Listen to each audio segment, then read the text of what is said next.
Dans cette vidéo, nous allons voir comment mesurer l'autorité de son site.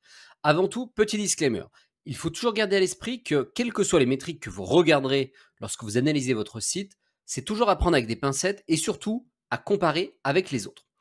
Pour ce faire, nous allons faire un petit test pour un site qui rank sur confiture artisanale et on va prendre le site confiture-cherrier.com. Ok.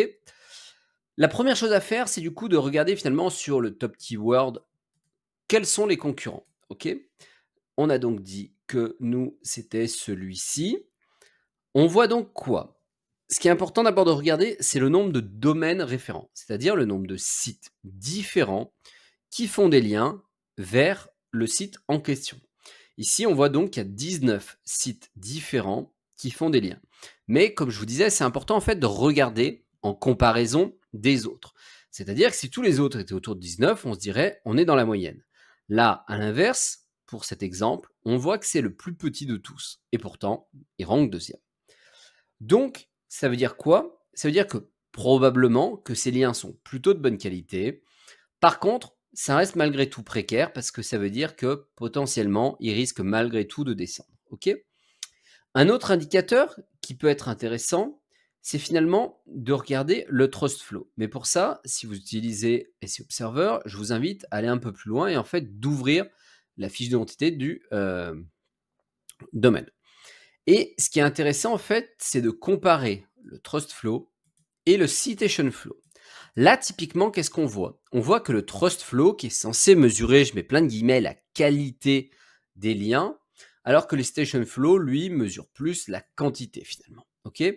Idéalement, c'est bien d'avoir un trust flow égal ou supérieur au citation flow, ou du moins peu d'écart. Ici, on voit qu'avec 25%, donc finalement, le trust flow correspond au quart finalement du citation flow, on voit que probablement que les liens qu'il reçoit sont plutôt de piètre qualité. D'accord? Ça l'empêche pas de se positionner pour l'instant, mais en tout cas, voilà, si j'avais à prendre ce site demain, je me dirais, tiens, c'est un petit peu inquiétant de voir ça. D'accord? Autre élément qui peut être intéressant, c'est de regarder les redirections. Voilà, c'est de regarder quels sont les domaines qui font des redirections.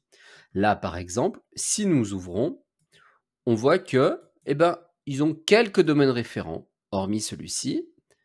Donc, c'est peut-être aussi un petit peu pour ça, parce que si on prend le jus de ces deux-là, bon, bah, finalement, ça fait en tout 15 RD qui poussent.